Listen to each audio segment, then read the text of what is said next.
तीन तिगाड़ा काम बिगाड़ा। तीन बहुओं के रवैये से सासू माँ बहुत परेशान थी। दरअसल बात यह थी कि तीनों बहुओं में किसी बात को लेकर अनबन हो गई थी। तब से ही तीनों एक दूसरे से मुंह फुलाए रहती थी। ना कोई सीधे मुंह किसी से बात करती, ना किसी का कहना मानती। पड़ोसी भी इस बात को जानते थे और जाने कैसे कैसे बातें भी करते। इसीलिए सासू माँ ने तीनों बहुओं को तुरंत अपने कमरे में बुलाया। मैं कई दिनों से देख रही हूँ, तुम तीनों अलग अलग सारे काम कर रही हो। यह सब नहीं चलेगा, तीनों को मिलकर ही काम करना पड़ेगा। सास की बात सुनकर एकदम से बड़ी बहू बोल उठती है। नहीं मम्मी जी, मैं इन दोनों के साथ कुछ नहीं कर सकती। मैं इस घर की बड़ी बहू हूँ, फिर भी ये मेरा कहना बिल्कुल भी नहीं मानती। अरे जेठानी जी, जानबूझकर मुझे डबल काम करवाती है आप, और छोटी मुझसे टेढ़े मुंह ही बात करती है। इन दोनों के बीच हमेशा सैंडविच बन जाती है मेरी, और मैं हमेशा आलू की तरह बीच में मसली जाती हूँ। मम्मी जी, इन दोनों को लगता है कि मैं छोटी हूँ तो इनके पैरों तले दब जाऊंगी, लेकिन नहीं, मेरा भी उतना ही अधिकार है जितना इन दोनों का है। बढ़िया, ये दोनों मेरी चुगली करने के लिए मुझे क्या कम समझ रखा है। तीनों बहू एक दूसरे से बहस करने लगती है और सास दोबारा ये देखकर टेंशन में आ जाती है और सबसे कहती है, चुप हो जाओ, अब से तुम तीनों सारे काम एक साथ करोगी, आंख बंद करके एक दूसरे की बात सुनोगी। तुम तीनों इस बात को गांठ बांध लो, वरना अगली छुट्टियों में तुम्हारा अपना मायके जाना कैंसिल। सास की बातें सुनकर डर के मारे तीनों हामी भर देती हैं। जी मम्मी जी, मैं समझ गई। हाँ मम्मी जी, जैसा आप कहें, आप जो कहेंगे मैं वही करूंगी। तीनों बहू सास की बात को गांठ बांध लेती है और वादा करती है कि अब से सारे काम वो तीनों एक साथ मिलकर ही करेंगी।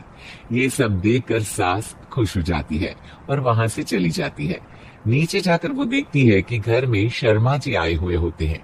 सास जोर से आवाज लगाकर कहती है, अरे बहू, जरा चाय बनाकर तो लाना, शर्मा जी आए हैं।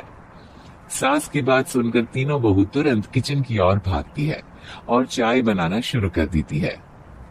मुझे तो एकदम मसाले वाली कड़क चाय पसंद है, तो हम शर्मा जी के लिए मसाले वाली चाय ही बनाएंगे।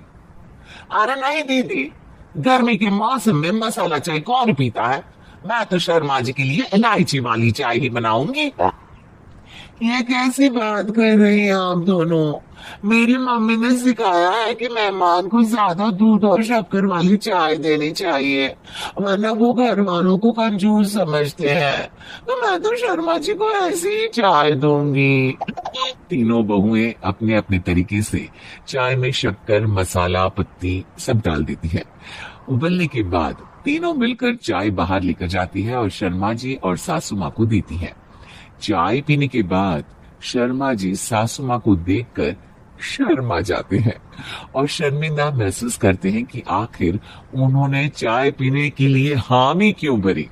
सासू माँ भी चाय पीना शुरू करती है और कहती है, अरे बहू, ये कैसी चाय बनाई है? चाय है या मीठे दूध की बासुंदी? हाँ, चाय अच्छी नहीं लगी क्या? कोई बात नहीं, हम पराठा बनाकर लाते हैं। चलो चलो अंदर। हाँ हाँ चलो, हाँ आती हूँ मैं भी। नहीं नहीं, मेरा पेट चाय नहीं चौपट कर दिया वही काफी है, पराठे से पोपट नहीं करवाना, मैं तो चलता हूँ। शर्मा जी चुपचाप पतली गली से निकल जाते हैं। अगले दिन सास बहुओं से कहती है, अरे बहू, जाओ जाके ऊपर के गेस्ट हाउस की सफाई कर दो। कल हमारे यहाँ मेरे दूर के रिश्तेदार आने वाले हैं, तो पूरे कमरे को चमका देना, समझी? तीनों बहू सास की बात को मानकर ऊपर सफाई करने चली जाती है और तीनों कमरे की सफाई चालू कर देती है। बड़ी बहू मकड़ी के जाले साफ करती है, तो बीच वाली झाड़ू लगाना और छोटी वाली सर्फ डालकर जमीन धोना शुरू कर देती है। अरे दीदी, जेठानी जी, अभी मैंने पूरी फर्श धोई और आप फिर से धूल नीचे गिरा रही हैं। और मछली जेठानी जी, आप बिना झाड़ू की धूल यहाँ छटक रही हैं। अरे तीनों को साफ करना है, एक साथ सफाई करते हैं ना।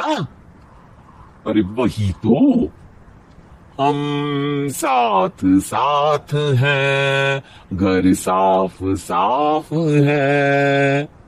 तीनों बहू ऐसे ही काम में उलझ जाती है और 2 घंटे तक एक ही कमरे की सफाई करती रहती है।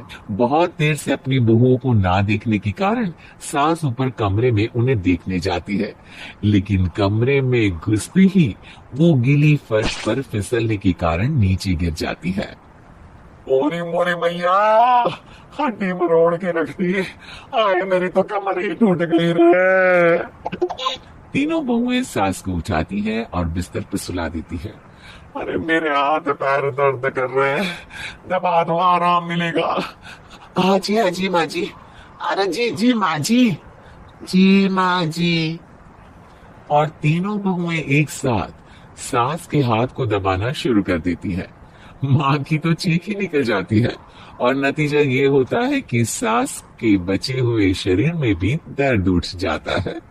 हाय राम, ये क्या कर दिया तुम तीनों ने। अरे मेरे तो किस्मत ही फूटी है कि तुम जैसी बहुएं मुझे मिली। हे भगवान, पूरे शरीर में दर्द बढ़ गया है, अब तो पता नहीं कि चल भी पाऊंगी या नहीं। माफ करो, मुझे गलती हो गई मुझसे कि तुम तीनों को एक साथ काम करने के लिए बोला।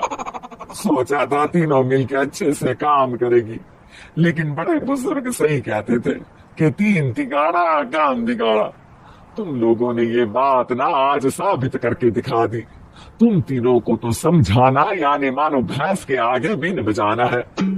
तुम्हें अकेले अकेले काम करना है ना, तो अब से तुम अकेले ही अपना अपना काम करो। तीनों बहुएं वहां से जाने लगती है। अरे कहाँ जा रही हो? आप ही ने तो कहा कि अपना अपना काम करो, तो मुझे मुल्तानी मिट्टी लगानी है। अरे मुझे अभी तो नेल पॉलिश लगानी है। मुझे ना मेहंदी लगानी है। सास अपना सर पीट लेती है और कहती है, अरे मुझे भी लगाना है कुछ। क्या माँ जी? क्या माँ जी? क्या माँ जी? तुम्हारे घर वालों को फोन तुम्हारी हरकतें बताने के लिए।